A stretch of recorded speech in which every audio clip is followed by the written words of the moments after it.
Good afternoon, and thank you for joining us for the new edition of Kitaab, Books and Discussion.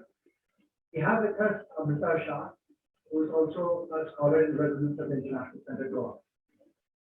On 13th February, earlier this year, we had Abhishek Chaudhary discussing his biography on Natal former Prime Minister of India.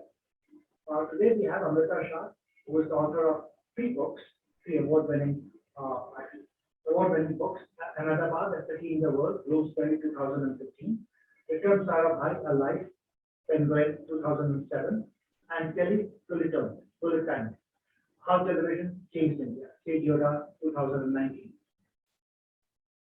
Amrita has worked for Time Life News Service, has been a contributing editor with the Indian Express newspaper, launch editor for El India, and editor Debonair magazine. She has been awarded a Fulbright Fellowship, a New India Foundation Fellowship, and a Homi Bhabha Fellowship. She has been a fellow at the Institutes for Advanced Study in Memphis and Johannesburg, and the Institute for Public Knowledge at New York University. Please welcome Amrita Shah. Amrita, we are waiting for you to come on. Hello. Hello, Pushka. Thank you for that wonderful introduction, and hello to everyone who's out there. So, the way in which we are going to have this discussion, 1 hour or 40 to 50 minutes perhaps, discussion is, we'll begin with a short presentation by Amrita on her book project, and this will be followed by a couple of questions. Any of you who are interested in asking Amrita questions about her previous work, as well as her current book, you are welcome to do so. So, Amrita, can we begin with the presentation, please? Should I start? Okay. Hi, nice to be here. And I'm going to begin with a very short presentation of the book, partly because it's still a work in progress. And so there's quite a bit that I cannot yet share. Also, I think it'd be nice to have a little conversation and maybe kind of respond to questions. So I'm going to keep a little time for that. So the impulse for this book, I'm a nonfiction writer. I used to be a journalist, and I write nonfiction, heavily research-based nonfiction. But I also see myself as doing some sort of kind of literary work on the research. So it's a kind of wider scope, and the impulse for this book was very personal, but also kind of quite universal. It was, I guess, a kind of question to do with to do with origins, to understand. I think we all have somewhere a need to understand where we come from. And most of us, I think, or maybe if we are aware of it or not, have some sort of mystery in our ancestral past, something that is never talked about, or something that is a kind of question mark and a puzzle, and sort of just left at that. And in my case, the puzzle, and I guess it was a puzzle that intrigued me particularly, was that my great-grandfather went away, my maternal great-grandfather went away from Mumbai, where he lived, to South Africa for reasons unknown. And we don't know yet when, just that he was a young man when he went away. And so I'm going to, sorry, I should have begun the screen share, which I didn't.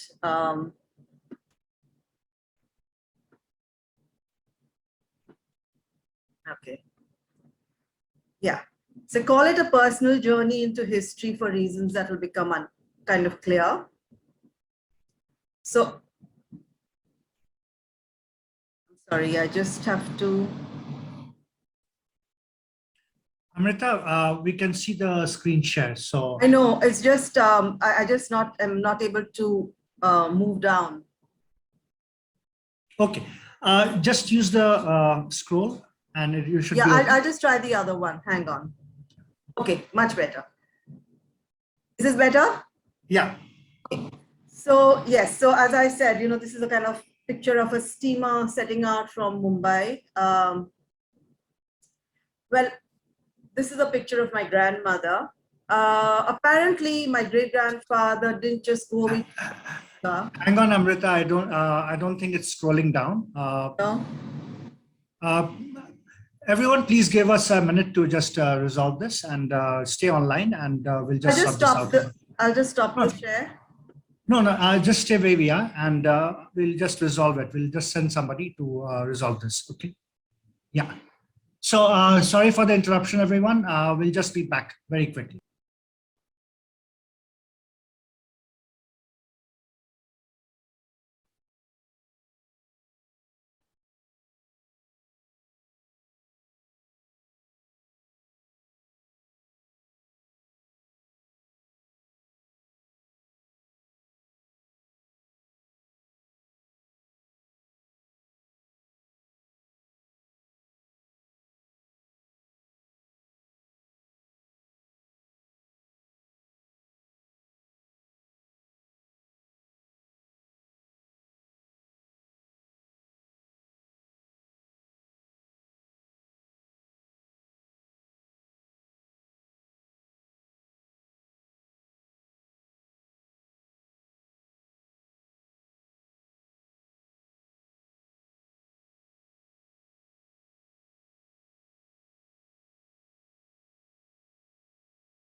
Okay, we are back. Amrita, please continue.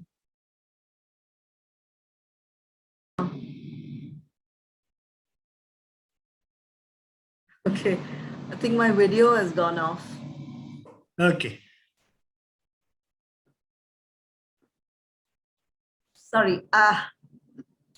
Okay, I'll just continue with the screen share, and hopefully it'll work. Okay.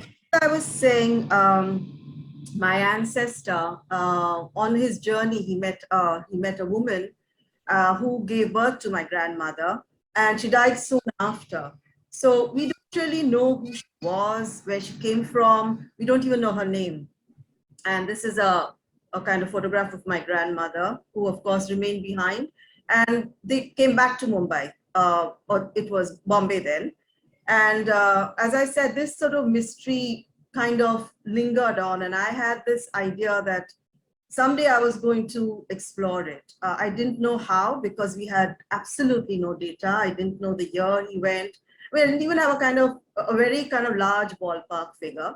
And I didn't know anything apart from his name, what he did there, nothing at all. So yet, for some reason, I kind of had this urge that someday I knew I was going to look for them. But as I started looking more closely, and I think around 2010 was when I started just recording interviews with my family members. My grandmother had passed away by then, but other people, whatever memories they had, I started kind of interviewing them.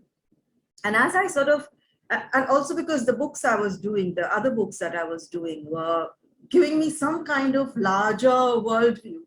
And I felt that this would be not just my personal journey, it would be kind of taking me into history, a larger kind of history.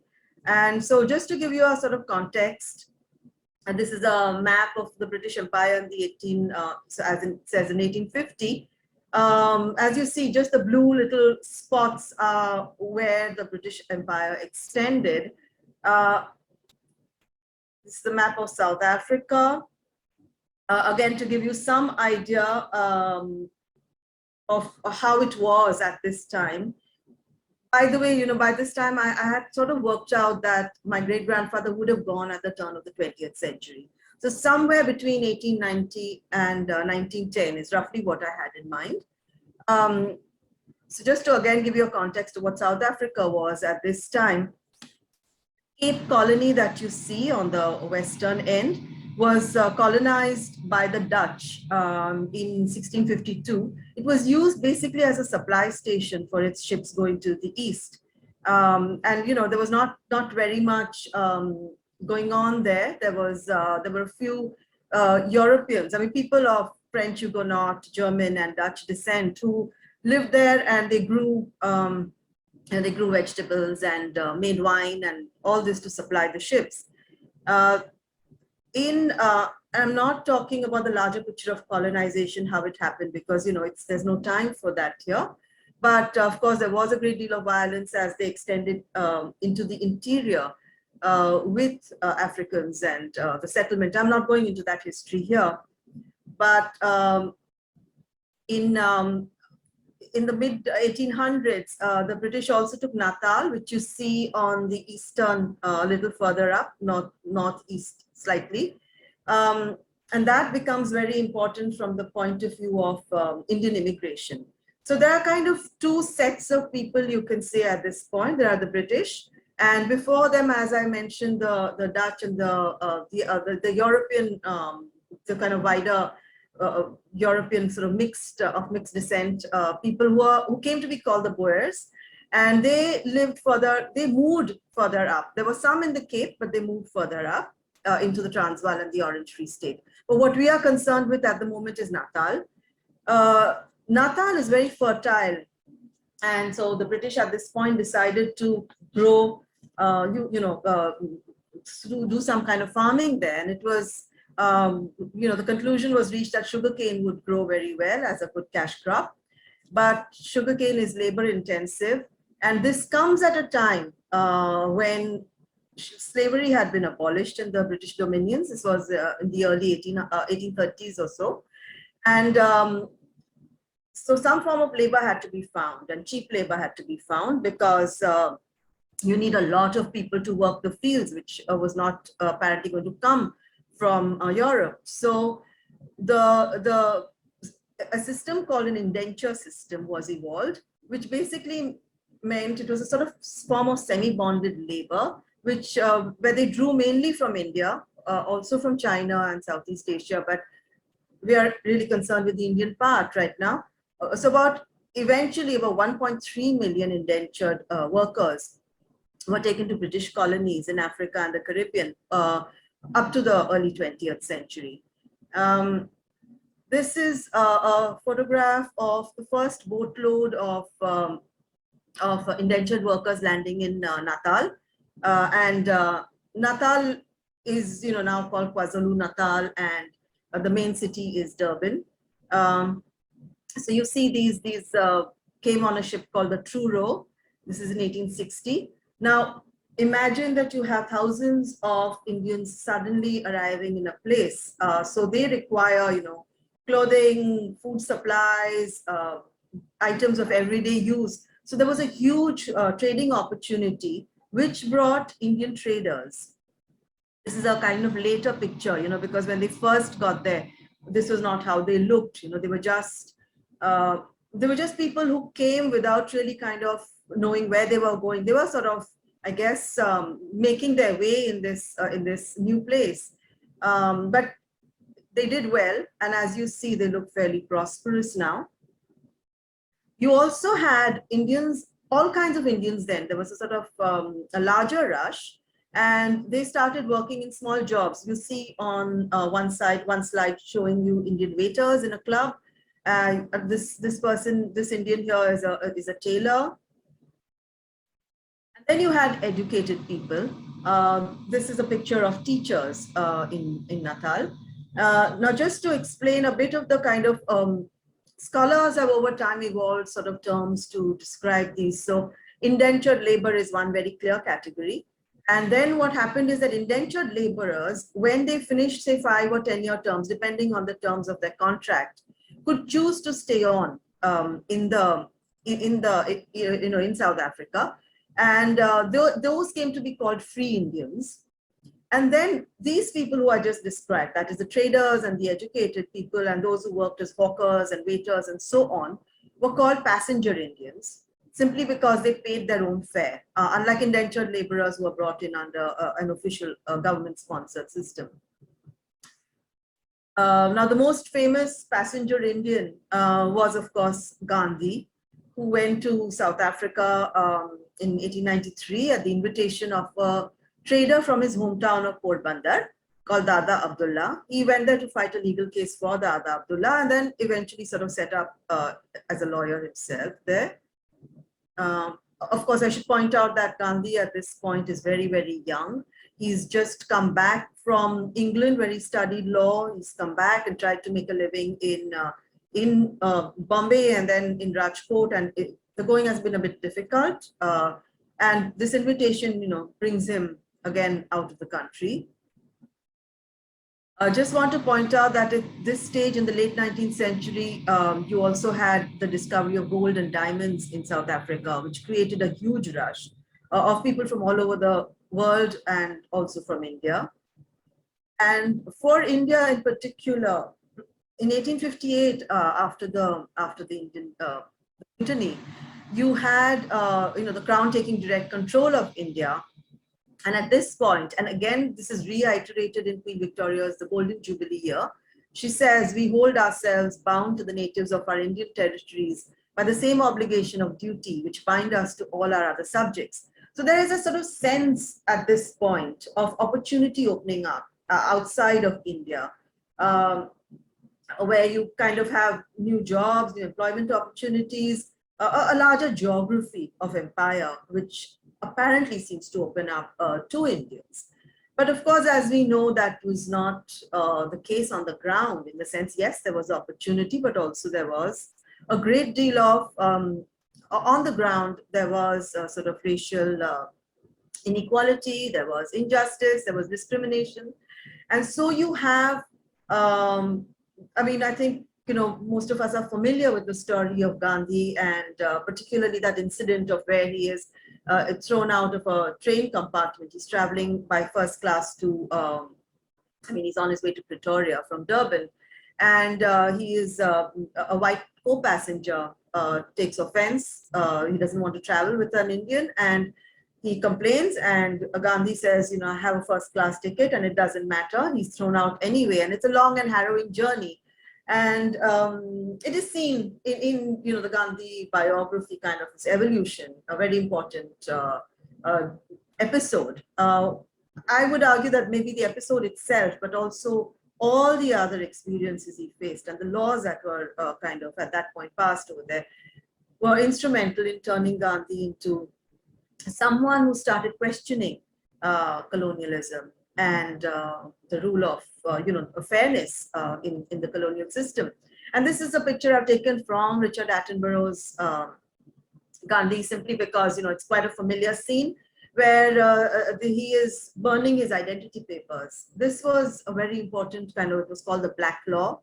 It came about in 1907, though the lead up to it was a little before that. And it kind of mandated that Indians had to carry identity papers wherever they went. They had to show them, they had to produce them to the police could search their houses, and so on. And, the Indian community there, led by Gandhi, felt that that was quite untenable for free people. And so they protested, and this was, of course, the very dramatic kind of, very symbolic move against it. So just to kind of, now at this point, as I said, by around 2012, I got a small grant, a travel grant from a fellowship. And I had to use it up very quickly, and I didn't really know what exactly to do with it. And I thought, maybe I could go to South Africa and do a sort of check out if I could get anywhere with this research. And as I said, I didn't know anything. I didn't have any information to start with. But someone in my family said, that he thought my great-grandfather had something to do with Gandhi. Whether it was true or not, that kind of suddenly sort of got me thinking that, unlike my great-grandfather, whose name was Mohanlal, very much like Gandhi, Mohandas,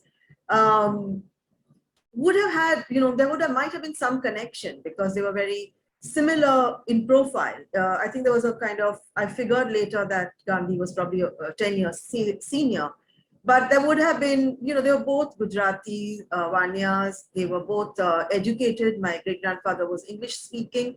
And so it was likely that they had come in some sort of contact. And, unlike my great-grandfather was an ordinary man, there was so much research been done on Gandhi. So I thought that was a possible starting point. And what I did was I wrote to various Gandhi scholars. I sent off, I tried to meet some of them, as many as I could, as much as I could do in the short time I had before I was leaving for South Africa, early 2013. And one of them, there is a gentleman called Enuga Reddy, who is now no more, but he was based in New York. He was attached to the United Nations, and he was a very, very fervent, anti-apartheid fighter, but also he has this huge library of on Gandhi.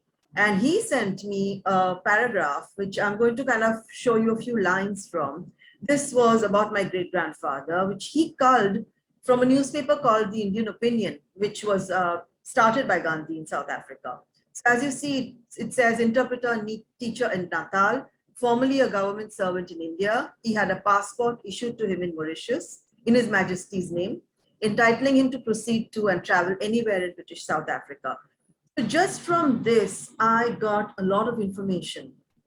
I'm not reproducing the whole paragraph at this point, but I got, a sense of dates. I got a sense of confirmation. I got to know that he had gone via Mauritius, and I knew that he was an interpreter and teacher. So this was a lot of information that I got just from these few lines. So I set out for Durban. This is what Durban looks like now.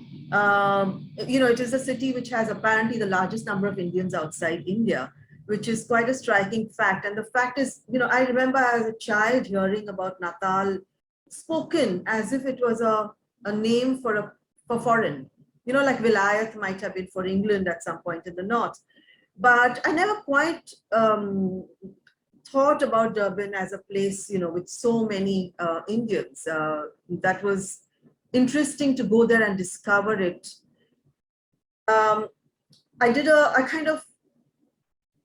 I exploited, I guess, every form of, source possible. I went to libraries, archives, almanacs, maps, government offices, interviews, historians, sociologists, all sorts of people, all kinds of books. And again, I'm just going to wind up with a couple of pictures, just to give you an idea of the time and the period. This is old Durban. I think this picture is around 1900.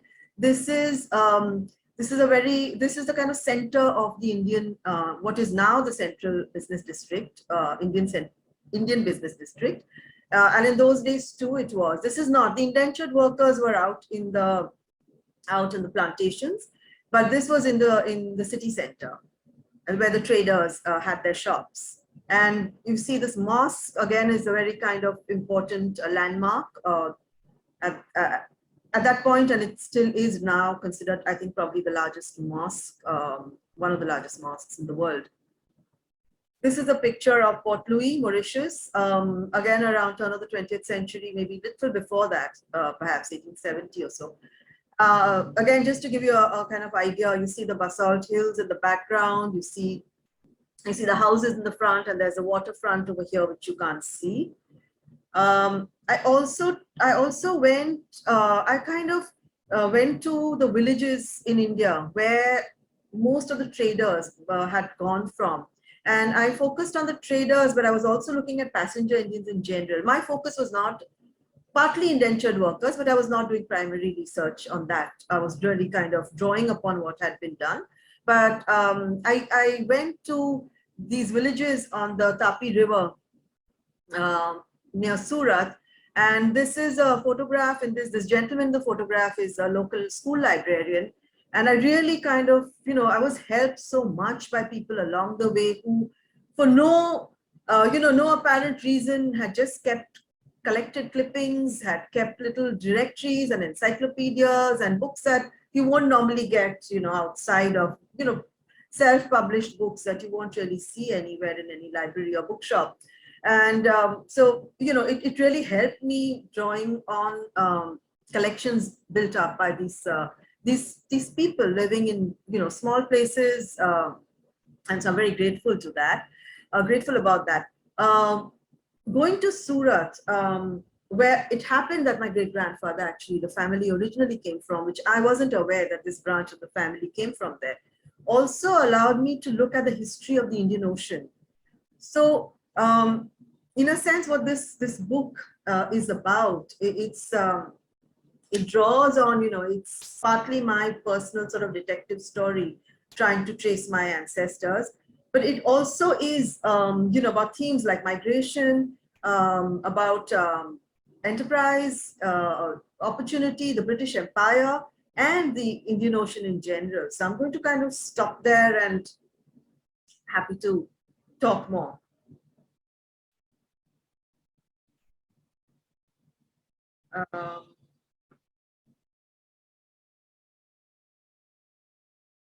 Okay. Over to you, Pushkar.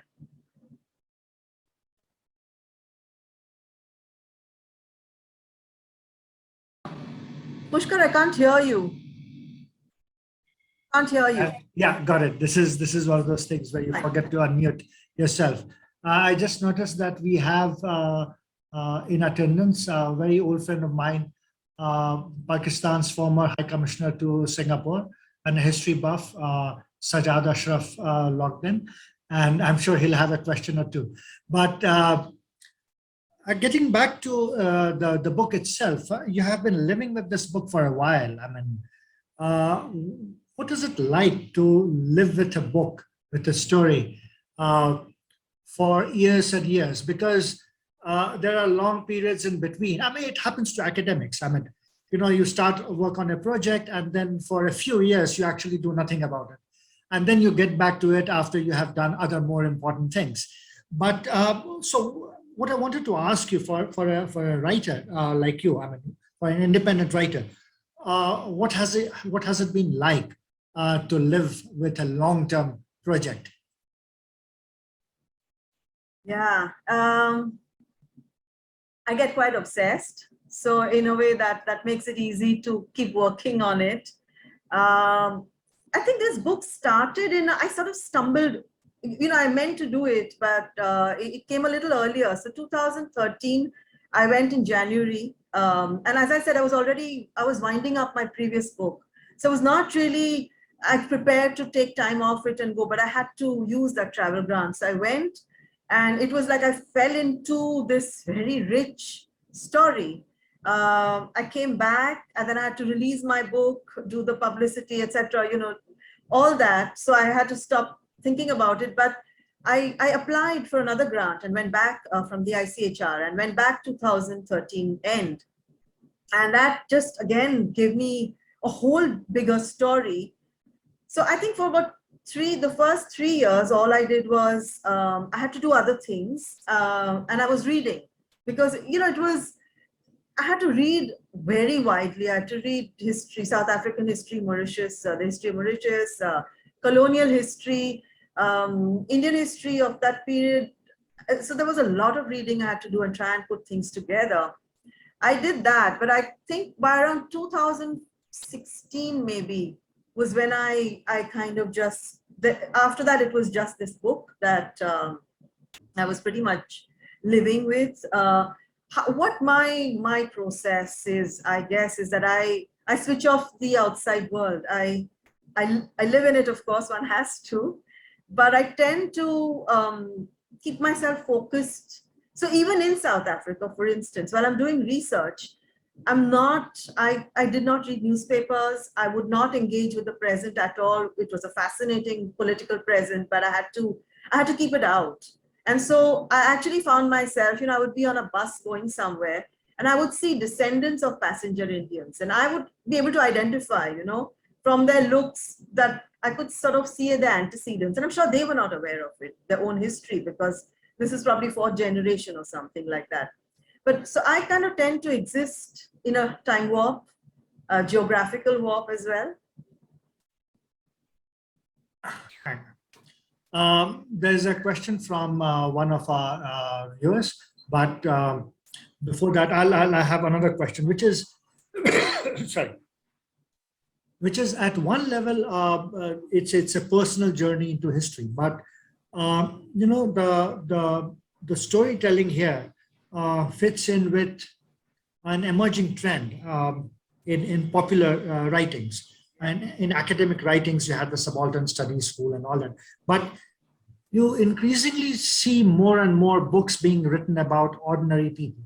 Yes. So for you, it is a personal journey. For me, who's no connection to to this part of history, it is about the life story of of ordinary people. Where does your book fit in with that particular uh, trend? Is it a trend? I'm not sure. I mean, you would know better. Yes, it is a trend, I think. You see, particularly in the recent years, for instance, about South Africa, Indians in South Africa, for instance, you saw there were a few books by South African scholars, very good sort of books on the Indian community there. But the larger interest was, it was seen as a phase in Gandhi. So it was a part of the Gandhi biography, much more. But over the last few years, you've seen books coming out on indentured workers. Gayatri Bahadur, for instance, she went looking for her grandmother, great grandmother in Guyana. You have someone, I just saw a book by someone written about his or her ancestor in Japan. So yes, you see that starting to happen. But I think that because I'm not an academic, I'm not a historian, and I see myself as a writer, a kind of a writer writing in the popular genre. And so when I was looking at books, I didn't start out saying this is the book I want to do or anything like that. But over time you start looking around, and there are sort of books. There's a book called Origins by Amin Malouf. It's a beautiful book where after his father dies, he discovers a trunk full of papers, and he goes off on this journey and finds this mystery uncle who was in Havana.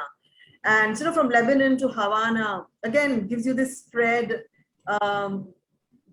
in a kind of very masterful way, because he's a brilliant writer.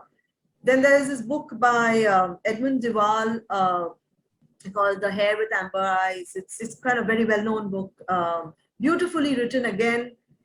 He does it very differently. He focuses on the sort of Netsuke collection, Japanese crafted items, and how the collection passes through his family, through the generations. And he's a potter, he's an artist, works with clay. So there's another kind of connection with that. So I think that, and again, I think my favorite book of recent times is a book called Common People, History of an English Family. And it's by Alison Light. And she goes off to search for, normally you think biographies are written about people who are very well known or very prominent in public life, or great statesmen and so on. But she goes in search of very ordinary ancestors. And she goes, in fact, it starts off with this, she goes to this common graveyard, and there's not even a marked, the graves are just spread out in a field. And she goes into a history of seamstresses and, people just scattered by economic change. And so I guess that's when I see my book fitting in more than the kind of academic tradition, even though I think because I've used archives and because everything is factual, I haven't, it's none of it is fictional. I think that it does fill a sort of small gap in, I guess, in the academic field as well. We have a question from Anjali Ghate. She would like you to talk a little bit more about what was happening in the Indian Ocean at the turn of the late 19th, early 20th century, around the time Gandhi went to South Africa, around the time your great grandfather went to South Africa. Obviously, it can't be in much detail, but in general, how many people were sort of moving in and out of, going into South Africa or Mauritius or elsewhere? Or were they also on their way to Europe or somewhere else, where they're passing by or stopping in South Africa and looking at whether they could make their future there or work there. So what was, in a very broad sense, what was happening in and around the Indian Ocean at that time? Right. Well, you see, colonization kind of occurred in stages. So you have, I guess, in the 1800s, you have the Anglo-French kind of rivalry, and there's a sort of contest over the ocean as well. By this time, it's mainly France and England. You know, the Dutch were earlier actually in the East Indies. And there was the taking of Mauritius, the taking of various, the taking of the Cape, for instance, is all connected with this competition. So you have a military sort of a strategy in the beginning. Then trade, of course, is very kind of closely interwoven. And then you have the movement of indentured workers. As I mentioned, the sort of 1.3 million indentured workers moving across not just the ocean, but they also go into the Atlantic.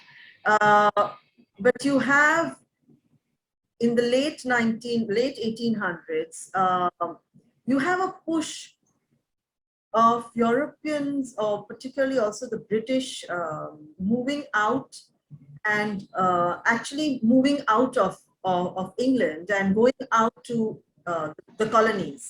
And so to give an example, I mean, to give you some sort of ballpark figure, it would be like in 1900, there were 3 million transoceanic journeys.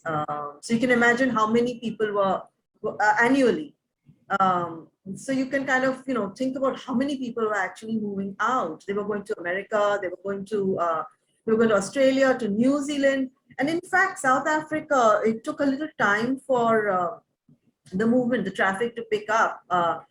Maybe just because it was considered sort of, you know, more not so well settled, or more of a challenge. But it took some time. But by the late 1800s, you see a lot of settlers coming in at this point from Europe, from England. Also, small schemes started either by the church or you know, by local organizations or by entrepreneurs to bring people. They would give a little land. They would say, you know, you can have some concessions for promote farming here. Is, you know, sort of, and so there was this push to actually populate the colonies at this point. There's another question, a very straightforward one, actually. You know, this is from Gautam Chakrabarti, and he simply asks, tell us more about Mohanlal. About? Tell us more about Mohanlal. I want you to read my book, so I don't want very much. Maybe just a tiny bit. I will. You know, it was interesting to me. The only thing as a child I heard was that your great-grandfather went on a steamer, and nobody else said anything about him else. You know, I never heard anything else till I was a grown-up and I actually started asking questions. Why and who? What can you tell me about Mohanlal is what I was asking my aunts and uncles, just like you're asking me. And the first thing I was told was that he was a linguist. You know, he knew many languages. And I thought that was, I wasn't sure, you know, because I just didn't know where. We were not we were a very ordinary family, or a Gujarati Wanya family. You know, where would he have got this breadth of languages from? I mean, this is before he went abroad. So I kind of started asking what languages did he know? And I found I was not getting very many convincing answers. So what I did when I started off, did for sure know that he was English speaking, he was bilingual, and that he certainly knew a few vernacular. He knew Gujarati, he knew Hindi, probably knew a bit of Marathi, and he knew English. And I think that was his sort of calling card, that he knew English, because, and in a place like South Africa, lingualism, this is why Gandhi went, remember, because he was invited by this trader for a case that involved, the trader, Dada Abdullah, already had lawyers, English lawyers in South Africa fighting the case. But a lot of the correspondence in his case, which was between him and his trading partner, involved correspondence in Gujarati. And so Gandhi went there to help, you know, because he was bilingual. And Gandhi took a great deal of interest actually in interpretation, because there were very few people, and the number of languages that were spoken there. You know, you had the whole indentured community. You had Tamil, Telugu, you had some Marathi, certainly in Mauritius, maybe not in South Africa.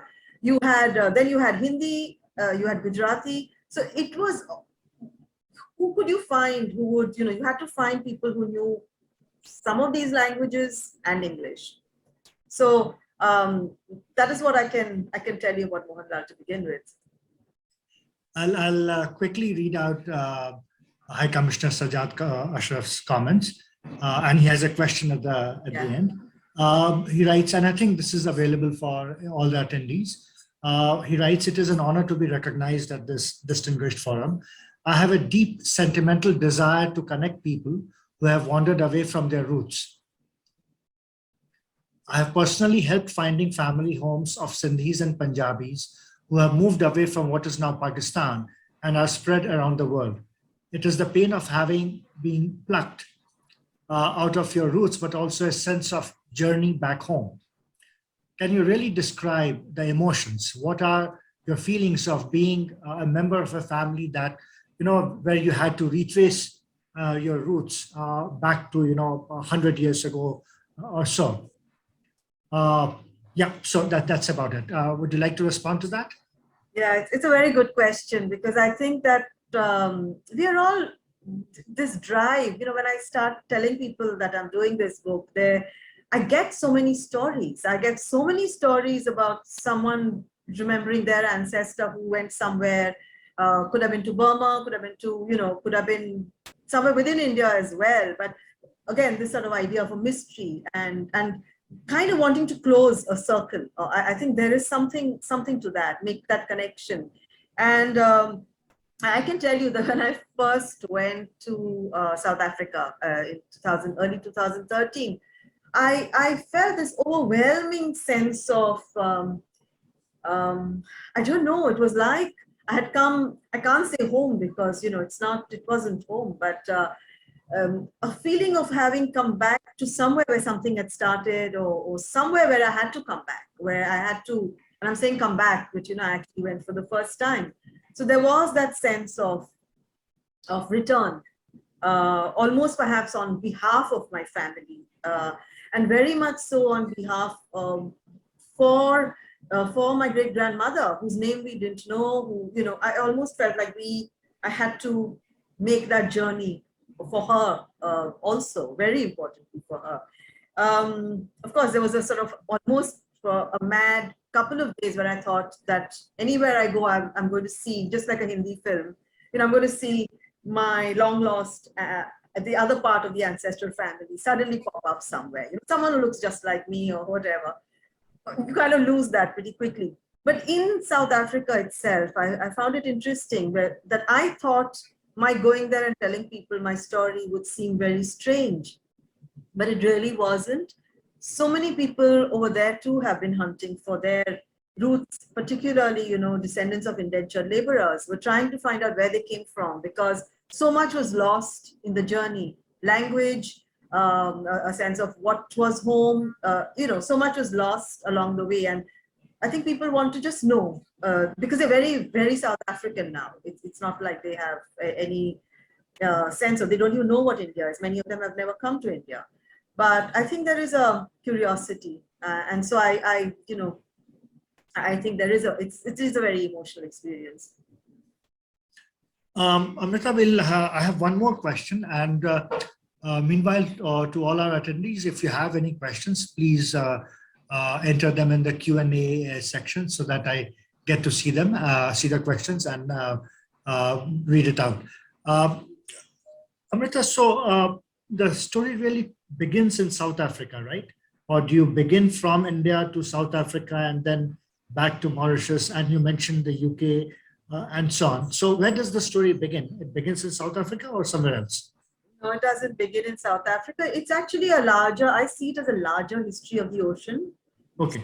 I really actually go back 5,000, well, not 5,000 years, but there is that sense of time in the book of the ancient ocean. And then coming into, but it does go back and forth quite a bit because it's also set in the present. And so it goes back 100 years, goes back thousands of years. Okay. Now, going back a little bit to the earlier question on writing histories of, accounts of ordinary people, when we write biographies or write stories on famous people as well, there is a lot of gap. There's often a gap. I mean, especially you go back 100 years, 200 years, 500 years. Not only there is a gap, but also if you have competing accounts about the same person from different sources. Again, so which source is more authentic or which is not. Those are the sorts of challenges that emerge. But in writing about the lives, the story of an ordinary person, so to say, how does a writer, a historian, deal with that? I mean, one way of doing it could be to give it the form of a novel. You construct a story based on what you know about after and before, and the gap is filled up by storytelling, by genuine storytelling. Whereas here, in your case, you are depending on archival material, real sources. So how did you deal in this case with the gaps that there were? So when I started out, I didn't know what I was going to do. I mean, I knew that I wanted to solve as much as I could and find some answers, but I did not know what I was going to do with that. And I think in my mind, perhaps it was the possibility of a novel was very much open when I first went there. But I just stumbled into a lot of material. I did not expect it. And I found so much actual material. I mean, partly the material was context because, there's so little we know so little in India, for instance, or even actually outside about early immigration patterns, about, who went and where. And people have, of course, dealt with it, particularly South African writers have dealt with it, but it's still, there are huge gaps there. So I found a lot of material, because of the work that other scholars have done. But I found I just found a lot of archival material on Mohanlal and the story itself. I found forms, I found all kinds of things that I did not expect to find. And so in fact, that created in a way a problem for me because I had to explain it, to contextualize it was actually quite hard. And that's why I think it took much longer than I thought I would take to write the book. But I was helped greatly by the fact that when your approach is literary, you are exploring emotions, you're exploring, you can go off onto side tracks.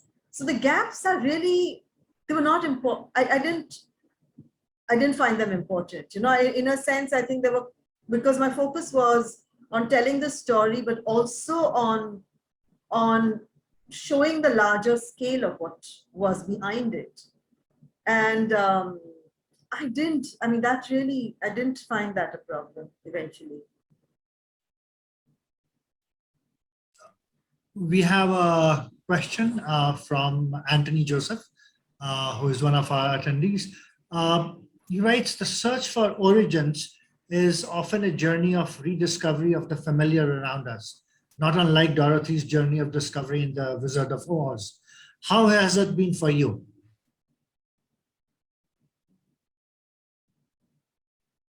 Not for me. Okay. So I guess what you're going to say is that what you found out is not something which was familiar. It was, I'm also trying to understand the question. I suppose the question in a way does make sense to me, that when you do seek, you go far away you find yourself, that human beings, I don't know if that's what the gentleman means, but you find life the same in a sense, right? It's the same, human beings are the same everywhere. I think what I found different here was that I was face to face with people setting up. And I have to, of course, point out that we are colonials or sub-colonials in a country that was, was African. And there is, of course, that part of it, which is slightly uncomfortable fact that I was dealing with. But it is also a story of people setting up. And that's not something that where I come from a very well-established city. To kind of understand the processes by which cities are built or places are settled, colonies are built, was new in a way, though of course then it becomes life as everywhere. But I think what did happen in pursuing an ordinary man's history, I think I entered an arena which was not familiar and will not be familiar to.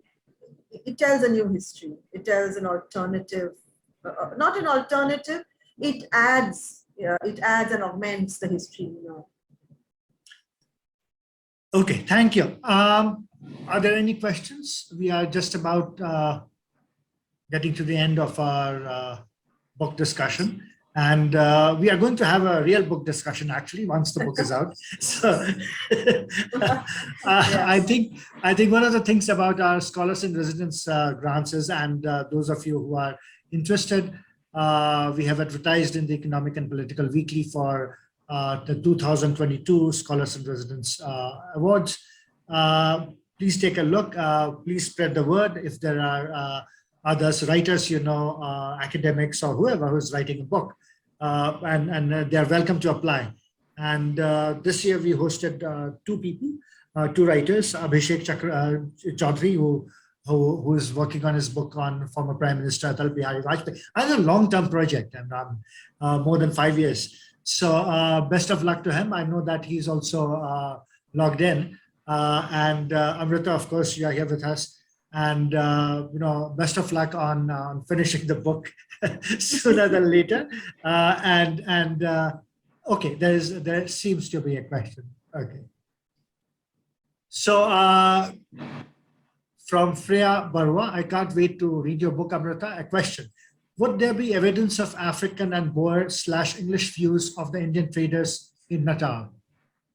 Come again, sorry, the question. Would there be evidence of African and Boer/English views of the Indian traders in Natal? English views? Views, yeah. Views. Okay, hi Freya. Freya is an old college friend, I think. Okay. Freya.